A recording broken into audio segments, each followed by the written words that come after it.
starting out with the Cerave Moisturizing Lotion. I like to use this to prep the skin because it makes my skin a little tacky, but not too tacky to where my foundation is hard to blend.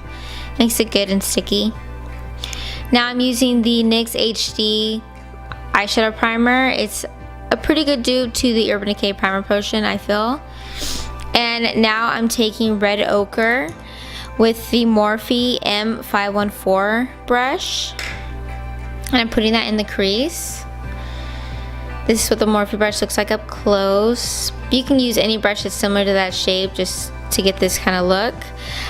So the Red Ochre is a medium shade. I know a lot of people like to build up with like a super light shade, but I feel like it kind of drowns out the colors. So starting off with this medium shade and then later on using lighter colors, I feel like it makes my eyeshadow more vibrant and stand out more.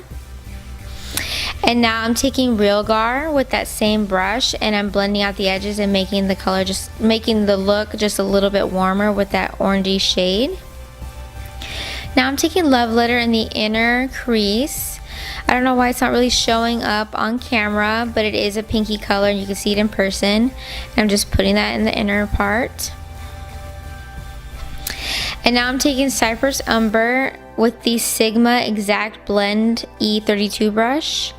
I like this brush because it's like round, but you can use a pencil brush or anything that works for you. I've used many different brushes. This is just the one I was using today, well that day. And I just like that it's round. So now I'm cutting my crease. And I'm using the Morphe C157 Detailed Firm Shadow Brush. Now, I don't think they sell this brush anymore, but any kind of like flat synthetic brush will do. A lot of concealer brushes are like that.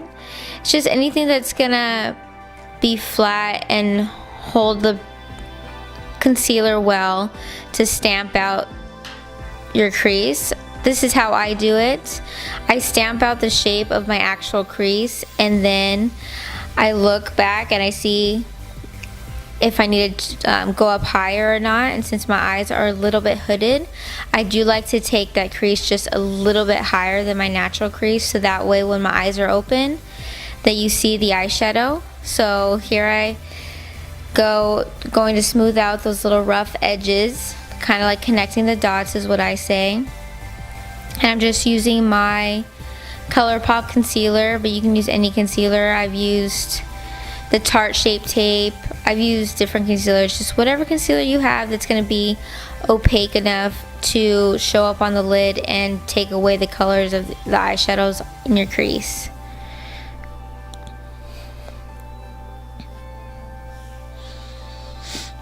And I want to do this in real time so that way you can see like how long it actually takes me to cut the crease. It doesn't, I'm not super fast at it. It takes me a little bit to get the shape right, to make sure that the two sides are as close to even as possible. And right now I'm flicking out the edges so that way later on when I try to blend eyeshadow back into it, it's not such a harsh line. It's more that feathered out ness of it makes it easier to blend the shadows back. And now I'm just using this facial spray to wet my brush so that way the eyeshadow can be more pigmented. And this is the MAC 242 brush.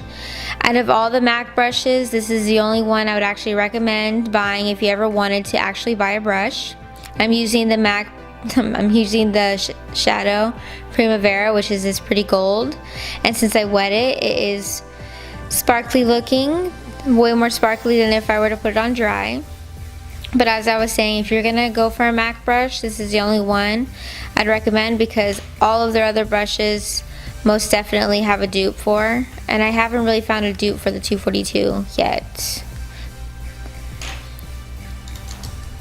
So that's why I'm putting on a flat shader brush.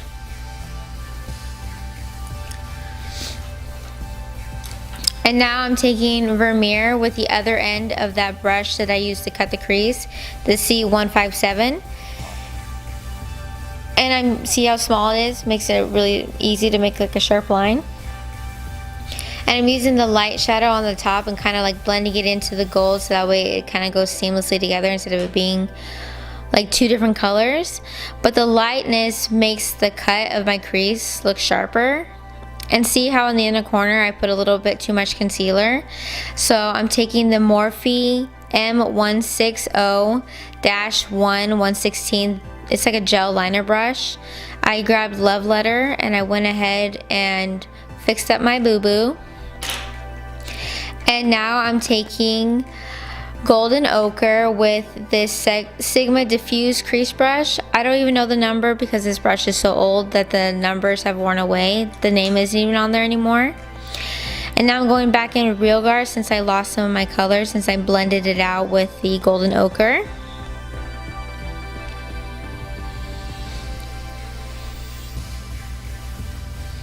And now I'm just putting down just a regular regular liquid liner as a base for my false lashes. I don't want there to be any kind of gap showing in case I don't get the lashes all the way down to the lash line as I want. I want them pretty close, but I don't want them at my lash line because it's gonna take out my lashes. So I use that to just help with that problem because I don't want my lashes coming out like they have before. And I'm curling my lashes beforehand because I feel like my eyelashes blend way better into the false lashes if they're curled up into them. And because my eyelashes are pretty dang straight on their own. And this is the Colossal Cat Eye mascara. I've used it forever. I like that it's that kind of like round shape. And so here I am just kind of blending that outer part, just making sure it's smooth. And my camera has stopped recording, so this is the final look. The eyelashes are House of Lashes Juliette, and the eyeliner is Marc Jacobs Gel Liner in Teal. Thank you.